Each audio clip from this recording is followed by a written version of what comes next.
दोस्तों, जब हम क्रिकेट या फुटबॉल कहते हैं तो आप 100 नामों के साथ आगे आते हैं। लेकिन अगर हम जैवलिन थ्रो में कुछ नामों के बारे में पूछें तो क्या होगा?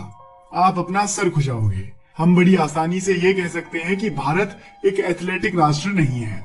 130 करोड़ के देश में गिनी चुनी प्रतिभाएं हैं जो अंतर्राष्ट्रीय स्तर पर मेडल जीतने का सपना देखते हैं। ये प्रतिभाएं इतने उज्जवल रूप से उभरती हैं कि इस क्रिकेट के दीवाने देश में भी लोग उन्हें नोटिस कर जाते हैं। ऐसे ही एक युवा खिलाड़ी है नीरज चोपड़ा। आज नीरज चोपड़ा को कौन नहीं जानता? देश का बच्चा बच्चा नीरज चोपड़ा की ओलंपिक जर्नी को जानता है। भारत के इस खिलाड़ी ने 2021 टोक्यो ओलंपिक्स में जैवलिन थ्रो में गोल्ड मेडल जीतकर इतिहास रच दिया है। नीरज अब अभिनव बिंद्रा के बाद व्यक्तिगत इवेंट में गोल्ड जीतने वाले दूसरे हिंदुस्तानी बन गए हैं। 23 साल के नीरज से पहले एथलेटिक्स में कभी भी भारत को कोई ओलंपिक मेडल नहीं मिला था। देश इस एथलेटिक्स में जीते हुए मेडल के लिए 121 सालों से सपने देख रहा था। उसको नीरज चोपड़ा ने जैवलिन में अपने भाले के दम पर हकीकत में बदल दिया है। ओलंपिक्स में जाने से पहले ही देश को अपने इस खिलाड़ी से मेडल की बहुत उम्मीदें थी और देशवासियों को जो विश्वास इस खिलाड़ी पर था, इन्होंने उस विश्वास को बनाए रखा और देश के लिए गोल्ड मेडल जीता। आज नीरज चोपड़ा की अचीवमेंट को देखकर पूरा भारत उन पर गर्व महसूस कर रहा है। लेकिन क्या उनके लिए यहाँ तक पहुंचने का सफर आसान था? बिल्कुल नहीं। आज तक ऐसा कोई भी सक्सेसफुल इंसान इस दुनिया में हुआ ही नहीं जिसके लाइफ में सक्सेस स्टोरी ना हो।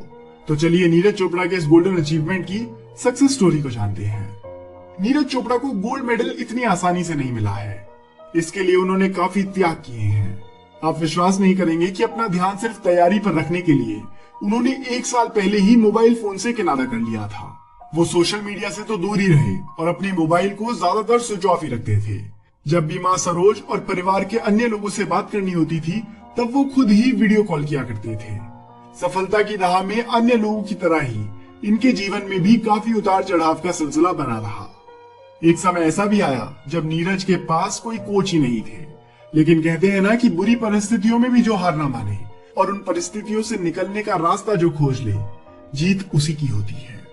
वैसे ही नीरज ने भी हार नहीं मानी और इंटरनेट से विशेषज्ञों की टिप्स को देखकर प्रैक्टिस के लिए मैदान में पहुंचते रहे। इस तरह खेल के प्रति उनका कुछ इतना ज्यादा जज्बा था कि जहां से उन्हें मौका मिलता वो वहीं से चीजों को सीखा करते थे।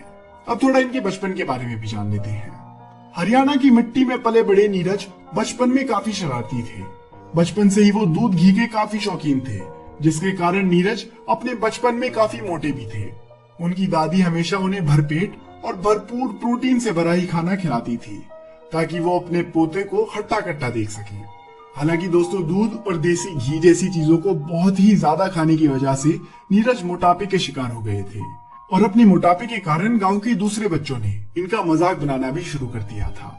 उनके मोटापे से तो अब उनके परिवार वाले भी परेशान थे। इसीलिए वजन जब बेकाबू होने लगा तब उनके चाचा उन्हें 13 साल की उम्र में दौड़ लगाने के लिए स्टेडियम ले जाने लगे। हालांकि नीरज पानीपत से स्टेडियम में जाते थे अपने फिटनेस को पाने के लिए, लेकिन कब उनके अंदर एक नए शौक ने जन्म ले लिया पता ही नहीं चला। एक दिन उन्होंने मैदान पर अपनी उम्र से बड़े लड़कों को भाला फेंकते हुए देखा तो मन में इच्छा जगी, इसलिए जैवलिन पर हाथ आजमाना चाहा। बात करें इनके परिवार की तो ये 17 लोगों की जॉइंट फैमिली में रहते हैं। नीरज के परिवार में उनके माता पिता के अलावा 3 चाचा भी शामिल हैं।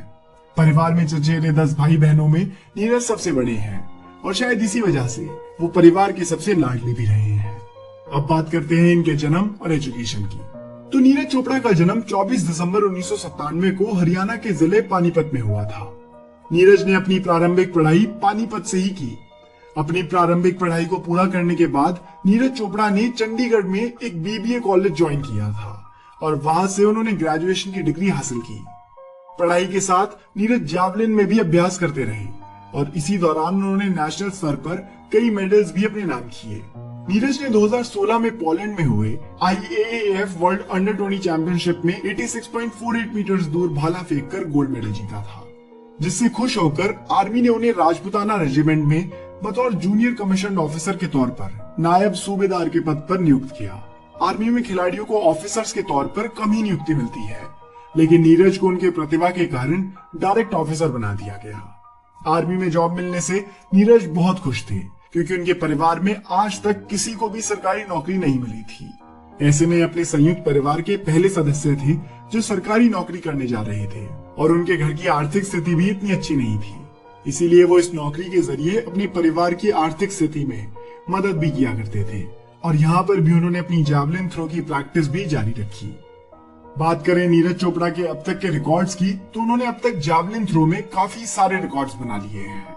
नीरज चोपड़ा ने सबसे पहले 2012 में लखनऊ में हुई अंडर 16 नेशनल जूनियर चैंपियनशिप में 68.46 मीटर दूर भाला फेंककर गोल्ड मेडल जीता था और फिर 2013 में नीरज नेशनल यूथ चैंपियनशिप में दूसरे स्थान पर रहे और IAAF वर्ल्ड यूथ चैंपियनशिप में अपना स्थान पक्का किया। 5 फीट 11 इंच लंबे और 86 किलोग्राम वजनीय नीरज चोपड़ा को 2018 में अर्जुन अवार्ड मिल चुका है। 2018 में इंडोनेशिया के जकार्ता में हुए एशियन गेम्स में नीरज ने 88 मीटर्स का थ्रो कर गोल्ड मेडल जीता था। एशियन गेम्स के इतिहास में जैवलिन थ्रो में अब तक भारत को सिर्फ 2 ही मेडल्स मिले हैं। नीरज से पहले 1982 में गुरतेज सिंह ने ब्रोंज मेडल जीता था।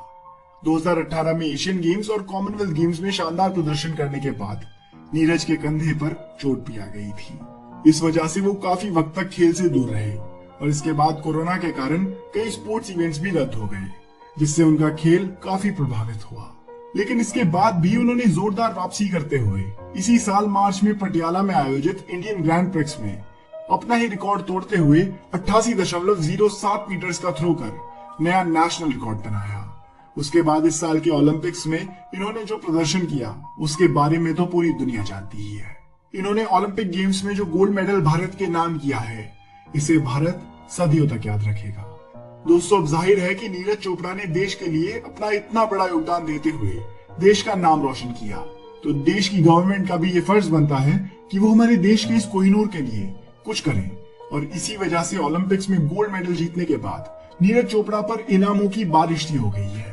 हरियाणा सरकार ने नीरज चोपड़ा को 6 करोड़ रुपए, क्लास 1 जॉब और रियायती प्लॉट देने की घोषणा की है। इसके अलावा रेलवे ने भी नीरज चोपड़ा को 3 करोड़ रुपए का इनाम देने की बात कही है। इसके अलावा पंजाब सरकार और मणिपुर सरकार ने भी 2 करोड़ और 1 करोड़ रुपए इनाम में देने की घोषणा की है। इतना ही नहीं बल्कि BCCI ने भी नीरज चोपड़ा को 1 करोड़ रुपए इनाम देने की घोषणा कर दी है। और तो और इंडियन ओलंपिक एसोसिएशन ने भी नीरज चोपड़ा को 75 लाख रुपए इनाम के तौर पर देने की घोषणा की है। हमें उम्मीद है कि आपको नीरज चोपड़ा की जिंदगी पर बनाई गई हमारी ये वीडियो पसंद आई होगी। अगर आपको ये वीडियो पसंद आई हो तो आप इस वीडियो को अपने दोस्तों के साथ जरूर शेयर कीजिएगा। और अगर आप इसी